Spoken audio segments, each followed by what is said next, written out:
நன்மை எழுதுகிற மலக்குமார்களும் தனியாக உண்டு, தீமை எழுதுகிற மலக்குகளும் உண்டு. அல்லாஹு தாலா அந்த மலக்குமார்களுக்கு கட்டளை பிறப்பித்திருக்கிறான். என்ன கட்டளை? அவர்கள் என்னுடைய அடியார்கள். அவர்களுடைய உள்ளத்தில் பாவமான காரியத்தை எண்ணினால் நீங்கள் அதை பதிவு செய்தல் கூடாது. அல்லாஹ்வுடைய முதல் கட்டளை பாருங்கள், அல்லாஹ்வுடைய கட்டளையை பாருங்கள். என்னுடைய அடியார்கள் தாய் குழந்தையின் மீது செலுத்துகிற பாசத்தை காட்டிலும் பல மடங்கு அல்லாஹ் நம் மீது பாசம் வைத்திருக்கிறான். என்னுடைய அடியார்கள் தவறான தீய காரியங்களை எண்ணினால், உள்ளத்தில் நினைத்தால், ஏதாவது ஒரு பாவத்தை நீங்கள் உடனே எழுதாதீர்கள்.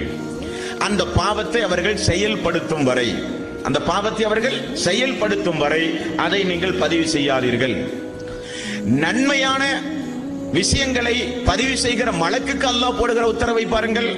என்னுடைய அடியார் உள்ளத்தில் ஒரு நன்மையை எண்ணினால் எண்ணியவுடனே அதற்குரிய நன்மையை எழுதிவிடுங்கள். அல்லாஹ்வுடைய எவ்வளவு பெரிய ஒரு கருணையாளன். ரெண்டும் ஒரே நிலைப்பாடு.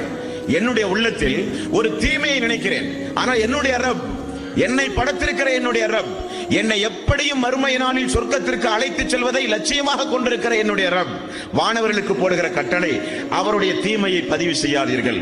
அவர் செயல்பட